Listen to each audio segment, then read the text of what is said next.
औज़ुबिल्लाहिमिनश्शैतानिर्रजीम बिस्मिल्लाहिर्रहमानिर्रहीम। तमाम तारीफ़ें और हम्दो सना उस रब्बे ज़ुल जलाल वल इकराम के लिए जो सारे जहानों का परवरदिगार और रोज़ जज़ा का मालिक है। मेरे तमाम सुनने वालों को अस्सलामु अलैकुम रहमतुल्लाहि व बरकातुहू।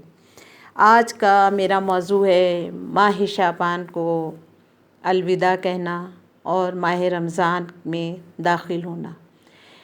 जनाब इमाम अली रज़ा अलैहिस्सलाम अपने घर में तशरीफ़ फरमा थे कि इतने में दरवाज़े पे दक्कुल बाब हुआ। अबू सल्लत ने हाज़िर होने की इजाज़त तलब की और अंदर आकर इमाम के सामने बैठ गए। ये इन दिनों की बात है जब माह शबान आखिर था और ये शबान का आखिरी जुमा था। इमाम ने अबू सल्लत की मिजाज पुरसी की और फरमाने लगे, अबू सल्लत तुम जानते हो कि शाबान के ज़्यादा दिन गुज़र चुके हैं और ये इसका आखिरी जुमा है। अबू सल्लत बोले, जी हाँ फ़र्जंदे रसूल, ऐसे ही है।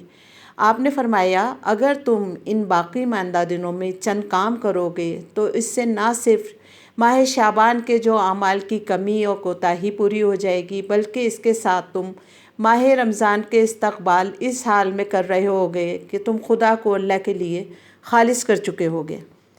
फिर आपने अबू सल्लत को एक एक करके वो काम गिनवाने और समझाने लगे। आप फरमा रहे थे, यानी सिर्फ़ उन चीज़ों में दिलचस्पी रखो जो तुम्हारे काम की हैं और बेमकसद बातों और कामों से इज्तनाब करो, ताकि माह रमज़ान के अजीम लम्हात में इन लामायनी कामों से बच सको और उसकी सही कदरदानी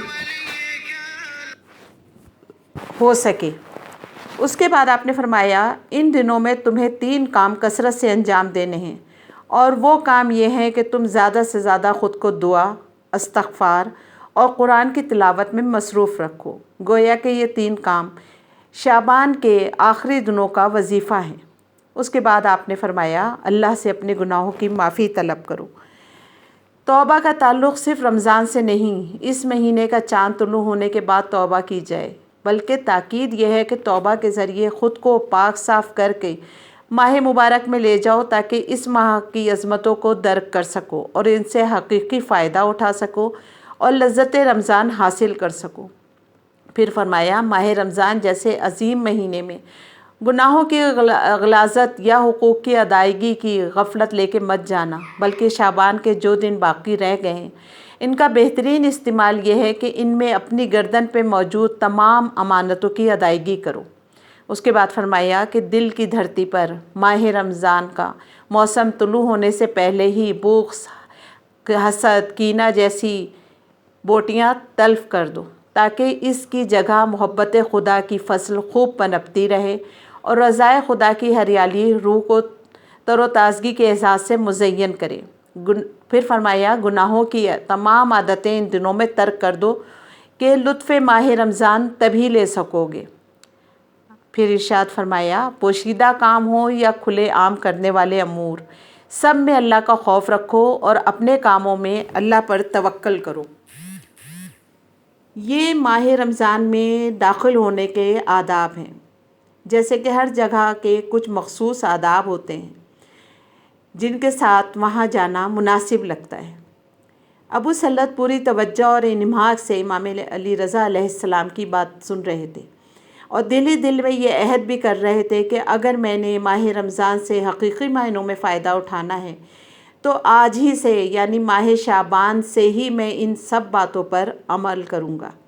इमाम रज़ा अलैहिस्सलाम ने इस नशिस्त के आखिर में इन्हें एक मखसूस दुआ तालीम फरमाई जो ख़ास तौर पर शाबान के आखिरी दिनों में पढ़ी जाती है। अबू सल्लत, देखो, माह रमज़ान की हुर्मत की वजह से अल्लाह ताला माह शाबान में ही खल्क़ कसीर को जहन्नुम से आज़ाद कर देता है।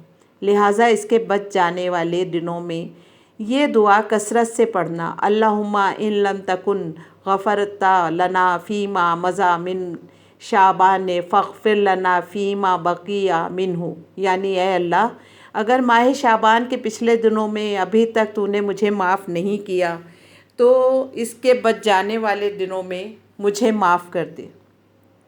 आइए हम सब मिलकर भी आखिरी अय्याम में अपने रब के हुज़ूर यही दुआ मांगते हैं ताकि इस माह में जहन्नुम से آزاد ہونے والوں میں ہمارا بھی شمار ہو، اور جو کام امام نے ابو سلت کو ودیت کیے ہیں وہ سب کام ہم بھی بہت خوشی و خضوع سے انجام دینے کی کوشش کریں، اس دعا کے ساتھ کہ پروردگار ہمارے امام کے ظہور میں جلد از جلد تعجیل کر اور ہمیں ان کے اعوان و انسان میں شمار کر، اور پروردگار اس مہینے کو ہمارے لیے نجات کا مہینہ بنائے، آمین۔